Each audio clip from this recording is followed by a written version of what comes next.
jam gena waɗi fini wiyete men ñande mawde nogas nayi yarkoma ujune ɗiɗi e nogas e joyyi ina hawre goho hoddayre ujunere temen nayyi capannayi jeeɗiɗi fergo.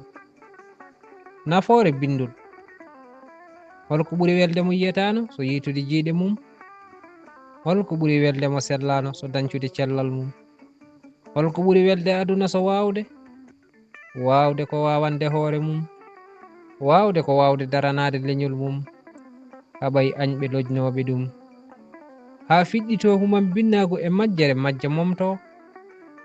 Leñol fiɗɗitta ko ɗo ɗemgal wurani, ɗemgal wurata ɗo leñol wodani.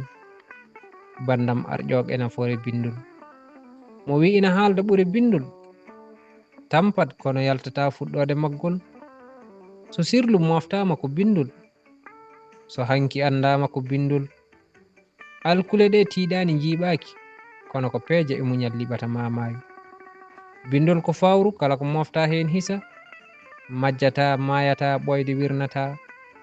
So gandal yo winde ɓuri, gandal ngal windaka majjude ngal jombani.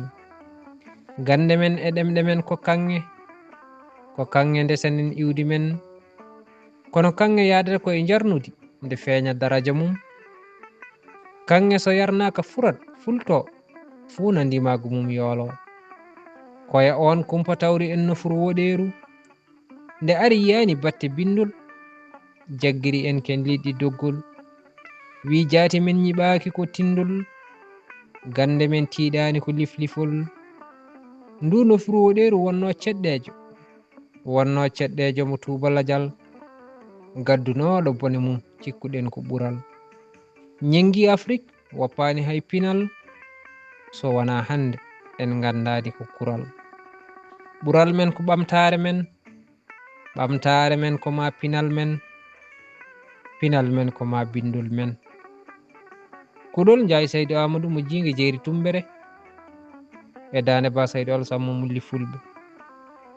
Dudal Pulaar Murtude Joob yo jaam ñallu ñallene nder heen.